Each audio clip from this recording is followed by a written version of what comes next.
तो मेरे को ये बताओ, बहुत सारे स्टूडेंट जो एम्स पैरामेडिकल या फिर एम्स नर्सिंग एंट्रेंस एग्जाम का फॉर्म डालते हैं, लेकिन उनका बाद में क्या होता है कि उनका कास्ट सर्टिफिकेट वगैरह बना हुआ नहीं रहता। जैसे मान लो अगर कोई जनरल का है, ओबीसी का है, एससी एसटी का है, तो क्या हर साल नया, जो भी मान लो अगर 2027 के लिए कोई स्टूडेंट एग्जाम दे रहा है तो उसको नया कास्ट सर्टिफिकेट बनवाना पड़ता है या फिर पुराने वाले से ही हो जाता है?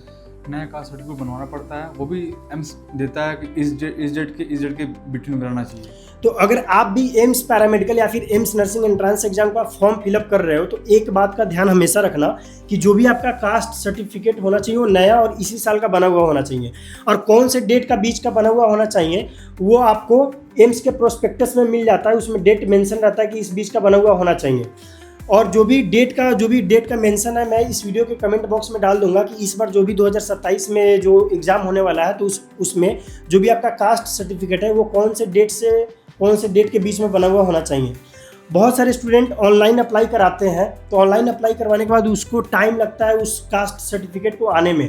लेकिन एम्स का जो भी एम्स दिल्ली का प्रोस्पेक्टस निकलता है, अगर आप उसके लास्ट पेज पे जाओगे तो वहाँ पे परफॉर्मा रहता है हर कास्ट सर्टिफिकेट का, लाइक जनरल का, ओबीसी का, ईडब्ल्यूएस का, सबका वहाँ पे परफॉर्मा रहता है।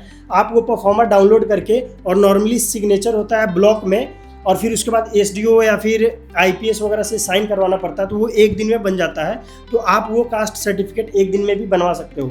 इसके अलावा कोई और भी क्वेरी होगा तो आप इस वीडियो के कमेंट बॉक्स में कमेंट कर देना।